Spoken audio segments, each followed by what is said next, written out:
Halo semuanya. balik lagi di Dikshay Channel. Oke, kembali lagi di channel kita. Kita baru aja nonton film, Film sequel dari Tokyo Revengers. Judulnya Tokyo Revengers 2 Bloody Halloween Part 1. Destiny Part 1. Dan kita udah pernah bahas film sebelumnya, yang pertamanya.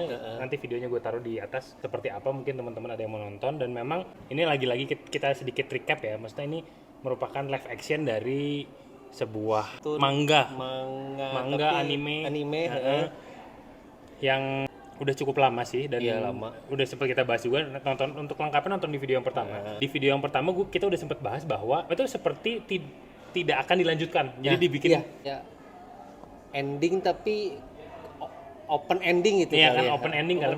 Makanya pas terakhir nonton gue yang pertama dulu, wah cukup ditutup sampai di situ pun sebenarnya nggak aneh gitu. Nggak aneh. Ternyata beberapa tahun lalu berarti mungkin di-announce bahwa akan dibikin sequelnya. Dan Ternyata Indonesia kebagian sekarang. ya, dan rilis date-nya sebenarnya kalau di Jepang itu tanggal 8 Januari tadi gua Januari, cek, 8 Januari. kita Dan udah 5 bulan yang lalu.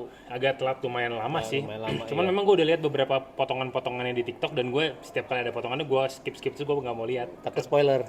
Ya spoiler, karena kan udah tahu ceritanya Udah tahu sebenarnya. ceritanya, Dan cuma memang kan adaptasi ke live actionnya penasaran ya, gitu kan. dan memang sebenarnya dari yang pertama pun sudah banyak yang diringkas ceritanya. Diringkas, ya. iya. Dan memang pastinya kita nggak bisa berharap dapat cerita semuanya ya, karena Iya kan anime batasnya panjang. durasi lah. Durasi. Nah, Durasi. di yang pertama kita udah sempat bahas juga bahwa diringkasnya cukup enak. Ini sekali lagi kalian akan mendapatkan dua sudut pandang gue yang ngikutin animenya, dan sudut pandang yang nggak ngikutin. Gigi belum beres lah, Belum beres lah, anggap aja nggak ngikutin. Jadi Gigi cukup netral lah gitu ya. Tapi karakternya saya tahu lah kan, soalnya baca gitu kan. Ya, jadi kan bisa.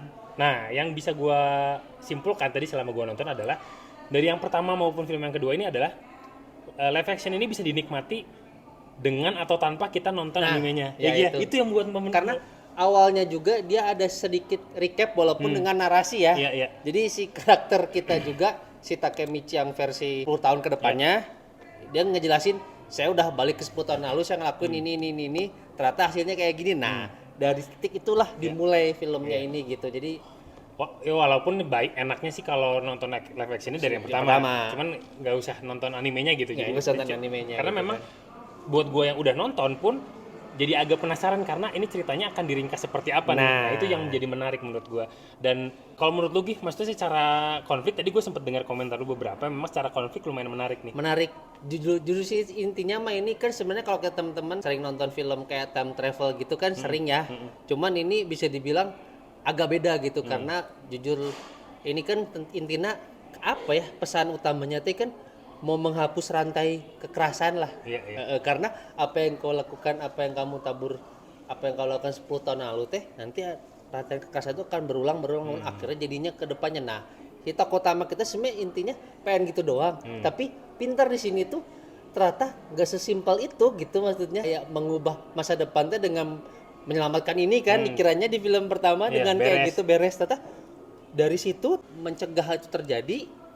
Ternyata ada sebuah chain of reaction, reaksi berantainya, ada kejadian lagi kayak gitu yang berdarah lagi, nanti ada kejadian lagi begitu. Lah lucunya ini tuh karena kita mungkin sudah nonton film-film multiverse atau tanda kutip time travel yang sebelum ini, jadinya beda gitu. Ini apalagi padahal kan sebenarnya konsep time travelnya cukup sederhana. Nggak sekompleks multiverse dan varian-varian gitu kan, ya. Jadi walaupun memang konsep-konsep time travel kayak ketika lu ngerubah masa lalu tuh ternyata di masa tengah-tengah itu akan dibelokkan lagi, balik lagi ke garisnya. Inevitable gitu lah, ya, nggak akan bisa tidak terelakkan. Itu pasti bakal kejadian, mau diulang lagi bakal kejadian lagi. Mau dibelokkan dikit akan balik lagi ke jalurnya. Nah, ya itu mungkin seperti itu jadinya dan memang di animenya memang ceritanya seperti itu. Iya. Dan cuman memang yang gue lihat di sini meringkasnya enak. Dan satu lagi, ini mungkin kelebihannya kalau sama Warner Bros. Ya. Karena kan beberapa ya kita tahu lah live action anime itu nggak selalu berhasil. Iya. Karena kan ada beberapa yang juga agak gitu kan, dan banyak mengecewakan juga, khususnya penggemar mangganya. Nah, menurut gue tuh ini dari awal dibangun dengan cukup oke. Khususnya visual. Kalau mungkin lu bisa lihat juga, atau mungkin teman-teman bisa bandingin juga, kalau di komik atau manga, apalagi ini secara animenya juga, Tokyo Revengers itu bukan anime yang animasinya apa kelas A kelas gitu. A, Karena kelas A agak-agak kurang lah. Kurang lah. Walaupun secara cerita oke dan gue suka banget gitu. Makanya gue kejar nonton ini dan nah cuman ada beberapa visual yang kalau dijadiin real action tuh kayak pasti jelek gitu. Nah, itu tuh diperbaiki. Nah, itu bagusnya itu. Nah, jadi lu kalau mau bandingin bajunya Valhalla, terus kayak beberapa tuh ini jadi bagus, jadi keren gitu. Kalau motor mah ya udahlah itu motor emang based on real bike gitu. Bike ya, Cuman kalau yang kostum jadi keren banget sih dan dandanannya jadi keren. Jadi tapi jadi nggak aneh gitu. Nggak aneh ya. Ibaratnya ya namanya Jepang kan kita masih cukup wajar dengan Harajuku dan segala macam ya. Nah, itu menurut gue menarik. Nah, di sini aku senangnya karakternya udah terbangun semua walaupun jujur sih pasti Maiki, Draken sama Takamichi kan tuh jadi poros utamanya ya. Termasuk ya pemanisnya Hina gitu kan. Ya, itu tentu saja. Nah, tapi di sini juga kayak karakter-karakter baru ya teman-teman bisa nonton sendirilah. Kayak apa ya?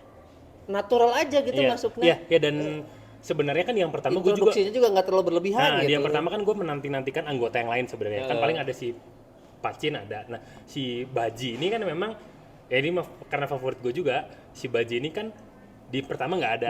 Padahal memang dia ceritanya cukup berpengaruh. Nah, di sini dikeluarin dan di trailer sebenarnya udah dikeluarin, makanya gua nggak spoiler lah, ini dikeluarin dan keren. Ditambah si Kazutora itu yang yang menurut gua timingnya menarik adalah Kazutora ini diumumkan pengemaran Kazutora ini setelah Alice in Borderland hype. Oh iya, jadi main jadi kan? Si penonton anjing jadi Kazutora nih keren jadi ada kebangun jadi ke bawah. Nah, menurut gue itu keren secara bisnis pemasarannya. Itu sih mungkin kelebihan karena dipegang secara Warner Bros gitu kan itu di situ. Karena kita juga teman-teman tahu nggak bisa bandingin juga kayak film yang sebelum ini Kenshin kan. Ya, Kenshin itu juga sama Warner Bros dan berhasil gitu kan. Nah, ini gue juga jadi cukup optimis. Jadi di film pertama asik juga nih, cuman kalau bridgingnya pas lah. Memang pasti kalau teman-teman yang udah ngikutin manganya pasti ada ekspektasi lebih. Tapi bagi saya yang baru ngikutin atau belum tamat, belum katam, ini pas lah kata saya. Jadi ditonton untuk yang itu tadi gue disebutkan, untuk yang ya senang Jepang-Jepangan, menurut gue asik buat ditonton referen. Nah, cuman memang yang ini catatan kecil sih, agak kekurangan memang di endingnya, di ending. Karena gue tahu ini memang part 1, part 2 ya. Cuman motongnya nggak enak boy. Gitu kayak ini harus nunggu lama gitu. Cuman gue nggak tahu ya, ini memang dari Warner Bros kayak ngetes di yang film pertama atau memang mereka sudah plan 3 gitu menurut lo gitu? Kalau menurut saya sih kayaknya udah ngeplan 3 udah ngeplan ya? Nggak mungkin ya? Nggak mungkin. Coba dulu nggak mungkin. Karena kan pertaruhan dalam artian distribusinya, promosinya, pagi kan milih-milih pemerannya kan pasti harus yang kayak berlanjut lah jangka gitu, panjang jangka panjang. Gue sempat mikir apakah ini kemarin ngetes dulu, ternyata bagus dilanjutin gitu. Cuman kayaknya enggak sih. Cuman berarti oke sih. Oke. Paling sih yang bisa kita harapkan kapan bisa ya mungkin ada kelanjutannya, karena jujur jadi penasaran kata dimotongna patah gitu kan, tapi jadinya kok habis gitu. Ya mungkin di satu sisi karena saking menarik kali ya. Serunya jadi tadi jujur nggak kerasa sih. Termasuk sebentar lah untuk film sekarang ya. 90 menit ya. Kayak lah udah habis di sini, habisnya gue tadi gigi sama gue kayak gitu. Agak sayang gitu.